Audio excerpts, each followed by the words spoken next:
42 миллиард сомду түзөт. Бул төмөндөө тышкы булактардан капиталдык чыгымдардын кыскарышынан улам болду. Тышкы ички инвестиция чыгышалардын болжомолу кыскарды. Ал эми ички булактардын капиталдык чыгымдардын 2,4 миллиард сомго өсүшү болжолдонууда. 22-жылы төмөнкү мамлекеттик программаларды ишке ашыруу үчүн чыгымдарды багыттоо пландаштырылууда. Бул COVID-19 менен күрөшүү чаралар жана анын экономикага тийгизген кесиптер 2 миллиард сом. Экономика өнүктүрүүгө кредиттер 8 миллиард сом. Санариптик экономикага 500 миллион. Капиталдык салымдар 3 миллиард. Салык жана бажы процедураларын фискалдаштыруу үчүн 900 миллион сом. Чек ара аймактарын өнүктүрүүгө 150 миллион сом. ГИК 500 миллион сом. Коммерциялык банктардын пайыздык ченемдик субсидиялоо ФСХ программасынын алкагында 1 миллиард 100 миллион сом каралган. 22-24 жылдары мамлекеттик инвестициянын эң маанилүү артыкчылыктары транспорт системасын, энергетикалык инфраструктураны, ошондой эле айыл чарбасын экономикалык колдоону жана саламаттыкты сактоо өнүктүрүү болуп калат. Ушул жылдары аралыгында бардык булактардан эсебинен мамлекеттик инвестицияларды бюджеттик каржылоонун жалпы көлөмү 121 миллиард 100 миллион сомду түзөт. Мында кредиттердин жана гранттардын эсебинен тышкы каржылоонун үлүшү 115 миллиард 400 миллион сом жана кошумча каржылоо 5 миллиард 700 миллион сом. Мамлекеттик тышкы карызды төлөөгө чыгымдардын өсүү тенденциясы байкалууда. Бул мурда тартылган көптөгөн кредиттер боюнча негизги суммаларды төлөө мөөнөтүнүн башталышы менен байланыштуу. Кыргыз Республикасынын тышкы карызын төлөөгө 22-жылы 26 миллиард 700 миллион сом, 23-жылы 34 миллиард 100 миллиард сом, жана 24-жылы 38 миллиард 800 миллион сом жумшоо пландаштырылган. Урматтуу депутаттар, 22-жылдын республикалык бюджеттин такталган тартыштыгы 9 миллиард 100 миллион сом өлчөмдө болжолунууда. Бул тартыштык толугу менен ички жана тышкы булактардын эсебинен жабылат. Ошол менен бирге бул тартыштык мамлекеттик инвестициянын 12,4 миллиард сом каражаттарын тартыштыгынан жана бюджеттик каражаттардын профицитинен улам түзүлгөндүгүн белгилей кетүү керек. Мамлекеттик инвестициялардын тартыштыгы толугу менен мамлекеттик инвестициялык түшүүлөрдүн эсебинен жабылат. Докладым бүттү. Укганга рахмат, урматтуу депутаттар. Суроолорго өтсөк анда отуруп жооп берсеңиз болот. Кыргызстан социал-демократиялык партиясы парламенттик фракциясынан Орозова Карамат Бабашевнага сөз берилет. СДПК. Кечиресиздер, СДПК. Акылбек Өксөнбекович, бошодуңузбу? Бул долбоорду албетте колдойлу. Колдобосок иштебейсиздер. Бирок бир аванс менен. Аванс деген сөзүм, Акылбек Өксөнбекович, сиз конкреттүү иш кылганды жакшы көргөн адамсыз. Мен деле аны жакшы көрөм. Мына жакында Баткенге барып, инвестициялык чоң форум өткөрүп келдиңиз, бирок аз эле долбоор өттү. Себеби долбоордун бардыгы даяр болбосо өтпөйт экен. Сиз саясатка келгенден бери, мен саясатка келгенден бери Баткендеги суу көйгөйү барлыгыңыз билесиз. Суудун артынан Баткенде чек арада канчалаган жаштарыбыз өтүп да кетти, өмүр да кыйылып кетти. Ошондуктан мынагы Тажикстан менен болгон келишимде билесиз, 67% Тажикстанга кетет колонойдон, 33% Кыргызстанга. Биздин Самаркандагы айыл өкмөтү актатты, Рабаттарда суу жок. Ал жакка даяр долбоор менен биздин активист балабыз, Муратов деген балабыз келип 6 айдан бери Бишкекте жүрөт. Айыл чарба министрлиги билет, сиздин орун басарларыңыз билет. Мен маселени көтөргөнмүн, барган. Бирок мага конкреттүү эмес кат келип атат да, биз бул жерде долбоорду ишке ашыруу үчүн чет элдик инвесторлор иш жүргүзүп атабыз деп. Чет элдик инвесторлорго даяр документ барбаса колдобойт да. Айрыкча ошол долбоорго, ошо активдерден долбоорго топография съемкасына 5 миллион конкреттүү түтү акча керек. Бул топосъемка болбосо кайсы инвестор колдойт мунучу? Айыл чарба министрлиги 6 айдан бери кармап отуруп ушундай ответ берип турмагачы. Ошондуктан мен айтышым керек. Элди суу менен камсыз кылган бул мамлекеттин иши. Биринчи кезекте. Экинчи кезекте ошо суу барбагандыктан элдер эгин тигин кыла албай атат Самаркандык зонасында. Бери Тажикстандын да корочу суу өтпөйт ал жакка. Ошондуктан мына бюджетти өзгөртүүнү мен колдоп берели. водный комитет менен чечилип, айыл чарба министрлигинин фондусунан кайсы жерден чечилсе дагы, мындай сухой кат келбестен ушу 5 миллион топосъемканын акчасын чечип бериңиз. Ошондой эл сизге аябай ыраазы болот. Азыр мага телефондон звонить этип ушу маселени көтөр деп атышат. Биз сизди колдоп болот. Бул биринчиден. Экинчи суроом балдар мекемелери 10 секунд. авариялык мектептерди бүтүрүп өсөк, МЧС 3 жолудан окубасын деген чечим чыгарып атат. Эгерде бирденке болсо ага бирөө жооп бериш керек да. Башталган мектептер, башталбаган мектептер. Ошону бир колдоп берсеңиздер өткөрөлү. Эмдиги жылы баарын болбосо дагы дээрлик көпчүлүк авария болгон мектептерди бүтүргөнгө аракет кылабыз. Бул биринчиси, экинчиси топосъемкага акчасын бөлүп беребиз. Ал жигит болобу, бөлөк болобу, баары топосъемка жасайбыз. Сиз мага берсеңиз каттарын, мен бүгүн барып эле ошондой тапшырмаларды берип, акчасын, булактарын айтып, анан ишке кирише берели. 10 секунд. Азыр мен сизге личный тапшырамын. Рахмат Мага чоң. бериңиздер. Кийинки сөз Республика Ата журт парламенттик фракциясынан Тилаев Табылды Гапаровичке. Рахмат, Аида Камчыбековна, Акылбек Сомбекович. Конечно, мындай бюджетти колдош керек. Аябай чоң пландарды амбициозный деп койсок. Ишенгибиз келет, ушул аткарылат депчи. Бирок муну экөөбүз бири-бирибизди жакшы түшүнөбүз да, Акылбек Сомбекович. Мына 2 жылда 250 миллиардка көбөйүш.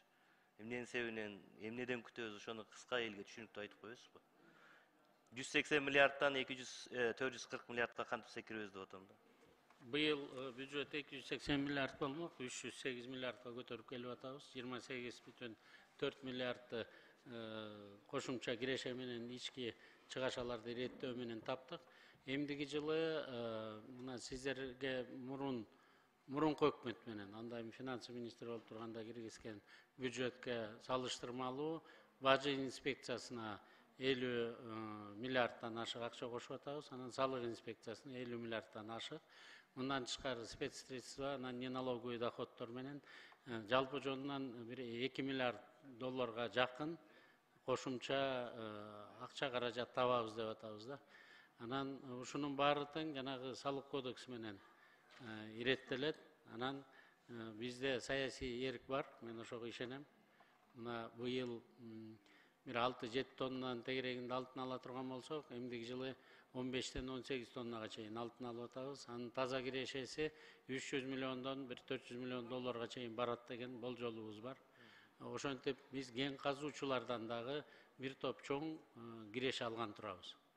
Калгандардын баары салыктан, сиз экөөбүз ушу көп эле айтчу элек, саясий эрк болсо бажыдан бирөөлөр чөнтөгүнө 1 миллиард доллар алып атат деп. Эми 1 миллиард экенин билбейм, бирок эмдиги жылы эгерде 50 миллиард сом бажы инспекциясына кошулса, значит жылына 50 миллиард сом бирөөлөрдүн чөнтөгүнө түшүп жүргөн да. Биз ушунун баарын жокко чыгарайлы деген тапшырманы алдык. Ошондой тапшырма менен премьер-министр болуп келдим да. Салыкчылардыкы деле ошондой. Өзүңүздөр билесиздер, ар бир сектор, ар бир экономика, ар бир магазин өзүнчө эле бир аткорун площадка болуп калган. Түздөн түз бюджетке төлөбөй эле крышаларына төлөп жүргөн. Мына ошондой нерселерди, жат көрүнүштөрдү жокко чыгарып атабыз. Бирок мындан тышкары жылдын аягына чейин бир 300 миллиондон 500 миллион долларга чейин өзүбүздүн бюджетте Кыргызстан өкмөтүндө өнүгүүгө мүмкүнчүлүк бере турган стабилдештирүү фондун түзүп атабыз. Сиздер билесиздер, былтыр чорный июль болгондо биздин бюджет комитети жок дегенде бир 2 миллиард кылгылачы деп атып, ошо 2 миллиард сом чрезвычайный бюджетке ошо фонд бюджетный резерв койгонбуз. Азыр ошондой резервдин көлөмү 17 миллиард сом болот. Биз ошо 17 миллиард сомду дагы экономикага салайлы деп атабыз. Мындан тышкары өнүгүү институттарынын баарын ордуна келтирели деп атабыз. Бул Айыл банк 100 миллион долларга чыгарабыз.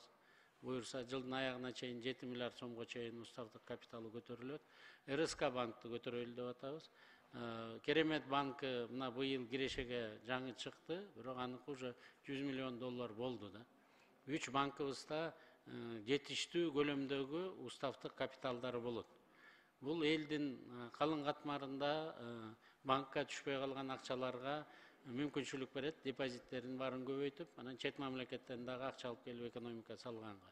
Гарантийный фондду дагы азыр 6,5 миллиард сомго жеткиздик уставдык капиталын.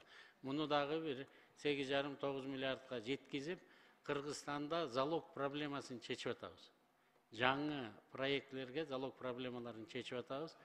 Мындан тышкары билесиздер, эми Конституциянын жаңы редакциясында президент тапшырма берип, инвесторларга гарантия берсин деген өкмөттүн тапшырмасы бар.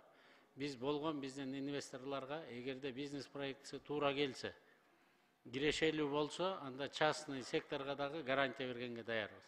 Жалпы жонунан инвестиционный климатты эмдиги жыл оңдойлуу деп атабыз. Ошонун ичинде 50 створго, малый ГЭС, средний ГЭСтерге предварительный расчетторубуз даяр. Эмки жылы уже ТОлор даяр болуп, курулуштар башталат деп атабыз. Мына жакында 2 чоң инвестор келип атат, Камбар ата 1-ди. Өзүңүздөр билесиздер, биз актуализация жасай баштадык проектини Камбар ата 1-дин Ташкент гидро проект институту менен чогуу биз ТОну кайра иштеп чыгып атабыз. Мындан тышкары Орусиядан, анан Турциядан түздөн-түз инвесторлор келишти. Мына бүгүнкү күнү министр энергетика ошону менен переговорлор жүргүзүп атат. Чоң проектлерди кое беребиз, алардын артынан салыктар да келет, жумуш орундар да келет деп эсептейбиз. Бул эми баягы сиз менен чогуу жүргөндө оптимистичный сценарий, консервативный, анан пессимистичный дечи элек. Биз алып келип аткан сценарийлерибиздин баары консервативный. Кудай колдоп, дагы эле бирдеме болуп кетпесе, эми өзүңүздөр көрүп турасыздар, Кытайда экономикасында абал аябай жакшы, бирок эми дагы коронавирустан бөлөк эмелери чыгып атат деп атат, вирустары. Ошого карабастан соода саттыкты күчөтөбүз эмдиги жыл. Анан жана салык кодексин биринчи окууда колдоп берип атсаңыздар, ыкмалардын баарын өзгөртүп, салык төлөөчүлөргө эң ыңгайлуу шарт түзүлөт деп мен ишендирип кете алам да. Мен ал жагын колдойм, акылбек. Жок, бажы тармагы эми андай маселелер болсо 1 жылда өнүгүп кетмек да. Ошон үчүн бул жагын абайласаңыздар, себеби ал кирсе гана түшөт, кирбесе жок да.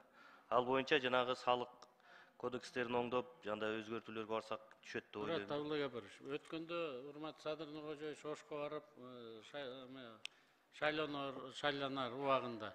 Ошондо бир аксакал санап берип койду да, бул элдин баары эле көрүп турбайбы, бажыныч. Күнүнө канча машина Иркиштамдан өтөт, анан Торвардтан өтөт. Биз айтып атабыз, 100дөн эле машина болсун. Жок дегенде 5000 эле машинеге чыгарып алайлы деген. Кытай тарап менен алар берген алгоритмдин баарын реттеп бүтүрдүк. Буюрса баары жакшы болчудай да. До пандемии 12.000 машина өтүп аткан. Ойлосоңуз, 12.000 машина өтүп аткан.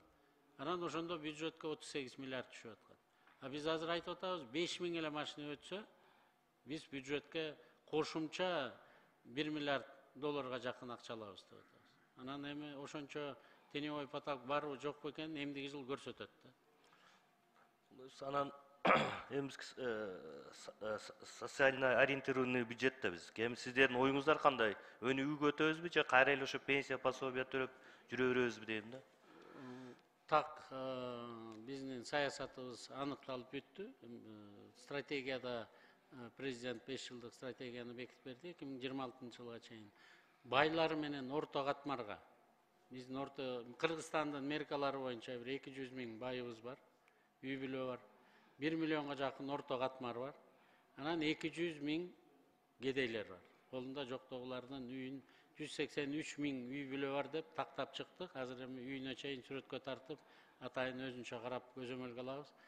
Биздин мындан кийинки саясатыбыздын баары колунда жоктогуларга өкмөт түздөн-түз жардам берет. Категориальныйдан отказ кылабыз, адресный жардам 200.000 үй бүлөнү багып алабыз. 200.000ге жакын инвалид менен жетим жесирлер бар. Аларды багабыз. Мында ошондо 1 миллион элге түздөн-түз өкмөт кепилдик берип, ошону бакканга милдетин мойнуна алат. Бирок калган орто катмар бирдиктүү салык төлөйт, байлар болсо көбүрөөк салык төлөйт.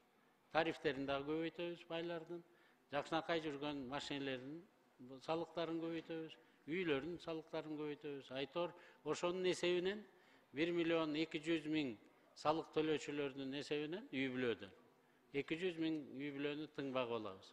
Тентектерибизди түрмөлөрдө тыңгармайбыз. Аларда коргулбайбыз, түрмөдө болсо дагы. Больницаларда ден соолугун жакшыраак карайлы деген саясат концепциясы, стратегиясы президенттин указы менен бекилди. 5 жылдык планды буюрса сиздерге алып келип беребиз. Эми салык төлөтөрдөн мурда биз шарт түзүп бериш керек, Акылбек Өсөнбекович. Азыр бүгүн жеңил эмес да, ошол биздин бизнесмендер да көбү отуруп калды, токтоп калды. Ошон үчүн бул жагынан биринчи сиздер баягындай саясий чечим кабыл алып туруп, биз 2008-2009 иштегенде бир чечимдерге барышыңыз керек да. Энди эсти кандай түшүрсөңүз, мен ойлойм, жакынкы күндө ошондой жолго барышыбыз керек да. Жакынкы күндө эмне кадам болот мына бизге? Ишкерлер үчүн. Ишкерлер үчүн 72 миллион долларды азыр кепилдик жана былтыр коронавирустан жапа чеккендерди, быйыл жапа чеккендерге 72 миллион долларды бүткүл дүйнөлүк банктын кредитинин баарын ошолорго берели деп чечтик. Банктарда 50 000 долларга чейин азыр проценти жок кредиттерди бере баштадык да. Ушундай шактарга, кадамдарга барабыз биз. Машинени от алдырбаса ал жүрбөйт да. Биринчи машинени от алдырабыз, жүргүзөбүз, андан кийин салыкты алабыз. Азыр банктардын баары менен сүйлөшүп атабыз. Токсичный кредиттердин баарын учетко ала баштадык. Кайсы бизнесменге кандай жардам керек болсо ошонун үстүндө иштеп атабыз. Өзгөчө соода сатык боюнча Кытай тараптан товарлар бизге өтө баштап атса, өтө чатак. Азыр биздин внутренний рынок эле айына 3000 машина керек болуп атат да. Швеяларга, бизнесмендерге, биздин Кыргызстандын ичинде. Азыр өтүп аткан машинелердин бир 70-80% Казакстан аркылуу Россияга кетип атат. Ошондуктан экономикабыз дагы аябай жайлап калды, же болбосо отала албай атат. Биз мындай эсеп чотторубуз бар, ошонун үстүндө иштеп атабыз да. Ана мына чек араны өнүктүрүүгө 2022 жыл бюджетине болгон 150 миллион сом карапсыздар да, кандай болот? Баткендин өнүктүрүү фондун сиздин законуңузга ылайык сизге каршы чыга алган жокпуз, бирок 500 миллион долларды жылдын башында бөлөбүз Баткен областына. Анан өзүңүз авторсуз, билесиз, программаны чогуу иштешип чыксак, биринчи кварталда эле бөлө баштаганга даярбыз да. Ошонун ичинде эң биринчи чек араны бекитип алышыбыз керек сиз менен чогуу. Чек арадагы жеке эле Баткенде эмес, Чоң Алайда, Ат башыда ким чек арада жашаса, алардын баарына өзүнчө акча бөлөбүз. Эмдиги жылы буюрса, азыр мына экинчи докладты уктуңуздар, биз кире турган кирешенин баарын өзүнчө өнүктүрүү, стабилдештирүү фондуна коюп атабыз. Ошол жерден целевой ушундай программаларга бөлүп, сиздерден келип бекитип программаны, анан сиздердин контролуңуздарга коебуз да. Бирок источник финансированиялары менен чогуу.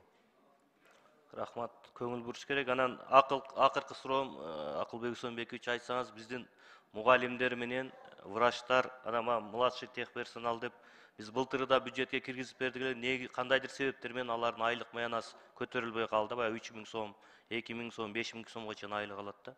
Мугалим менен врачтарга конкретно көрүнүктүү айлык маянасы качан чечилет, ошону айтыңызчы. Биринчи кварталдын жыйынтыгы менен.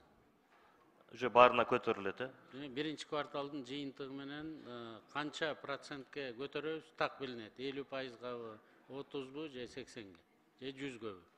Азыр ушу ноябрь, декабрда иреттештирип алсак, ал салык менен бажыны. Өзүңүз билесиз, ал зарплата деген салыктын гана эсебинен төлөнүш керек. Эгерде салыкты кескин түрдө чогултканды көбөйтө алсак, анда зарплатаны да кескин түрдө көтөрөбүз да. Президенттин тапшырмасы бар эле 1 январдан деген биз суранып 1 кварталдан деп атабыз, анткени үзгүлтүккө кийин учурап калбасын деп атабыз да. Бирок көтөрүлөт. Азыр укук коргоо органдарынын баарыныкын көтөрүп бүттүк бул жылы. Эмдиги жылы биздин мугалим менен врачтардын зарплатасын, культуралардын кызматкерлеринин, топ моптун зарплаталарын көтөрөбүз. Соцфонддун тагдыры эмне болот? Бир пенсионерге негизи 3 жумушчу киши керек, бүгүнкү күндө билесиз, бир да адам туура келбей калды. Келечек кандай соцфонддук? Өтө коркунучтуу болуп бараткан. Азыр кечиктирилгис чараларды көрдүк, соцфонддо өзүнчө бөлүп чыктык. Социалдык тарифтерди, төлөмдү жумушчу түзүп аткан юридикалык же жеке ишкерлерден тарифтерин азайттык, 17,25-тен 4%га чейин азайттык. Бул биринчиси. Экинчиси, сиз билесиз, эми эң көп айыл жергесинде проблемалар болуп атат. Азыраак төлөп, көбүрөөк сумма менен колго мисалы айына бир 30-50 сом төлөсө жер налогун. кийин убактысы келгенде чыкканда 1800 сом минимальный пенсияга чыгып атат. Бирок астыбызда 2023 жылы Конституцияга жазып койдук муну. Мен өзгөчө оюмду дагы айтсам, менин уккан киши жок эле, бирок эми Конституция кабыл алынды аткарышыбыз керек да. Пенсиялардын баары тең, прожиточный минимумдан кем эмес болуш керек да. Азыр 720 миң пенсионердин 48% прожиточный минимумга жетпейт. Ошондуктан Кудай буйрса, бул шайлоо бүтүп кетсе, сиздер менен чогуу кардиналдык реформаларга барабыз пенсионный фонд боюнча. Рахмат, колдойбуз, Акылбек Эсенбекович. Ушул ойлогон ой максаттарга жетейли. Биздин элибизде, биздин мамлекетибизде өсүш болду. Биз ошону эле каалайбыз.